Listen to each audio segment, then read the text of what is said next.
Proverbs 19:4 says, "Wealth attracts many friends, but even the closest friend of the poor person deserts them."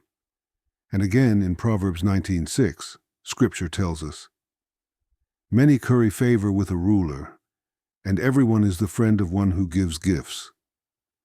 Then it continues in Proverbs 19:7, "The poor are shunned by all their relatives. How much more do their friends avoid them? Though the poor pursue them with pleading, they are nowhere to be found." These words may sound harsh, but they are honest. Scripture is not flattering humanity here. It is revealing it. These verses do not describe how things should be, but how people often are. Wealth attracts people not because of loyalty or love, but because of benefit. Money opens doors, power draws attention, prestige gathers crowds. And when those things disappear, so do many of the people who claimed friendship. The Bible openly acknowledges a truth we still see today. Favor is shown to rulers. Friendship is offered to those who give gifts. People are drawn to influence and advantage, but the poor, the humble, the struggling are often ignored, avoided, or quietly forgotten. Even relatives pull away. Even friends disappear. Scripture speaks plainly because reality is plain. We live in a world that values the wrong things in people.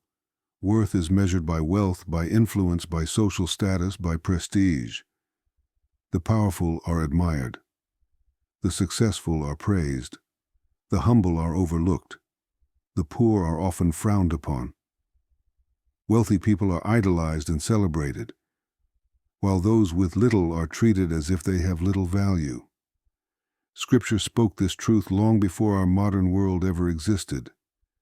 Yet God does not see as man sees. Throughout Scripture, God consistently honors humility, faithfulness, and righteousness, not riches and applause. Jesus did not surround himself with kings and elites.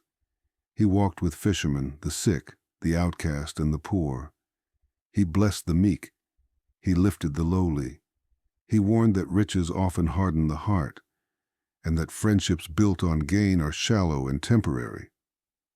Later in the same chapter, Proverbs 19:17 reminds us, "Whoever is kind to the poor lends to the Lord, and he will reward them for what they have done." God's economy is different from the world's. Compassion has eternal value. Mercy carries weight. Faithfulness is remembered long after wealth fades. The world asks, "What can you give me? How do you benefit me? What do I gain from knowing you?" But God asks something deeper. God values the soul over status. God values humility over honor. God values obedience over applause. So the lesson is simple, but it is powerful. Do not measure a person's worth by their bank account. Do not measure your value by how many admire you. Do not chase friendships that exist only for advantage, because those friendships vanish when circumstances change. If you want friends who remain in hardship, be a friend who remains in hardship. If you want honor that lasts, seek humility rather than praise. And place your hope not in wealth, not in influence, not in people who stay only when it benefits them, but in the Lord who never abandons the poor, never forgets the faithful, and never leaves those who walk humbly with him.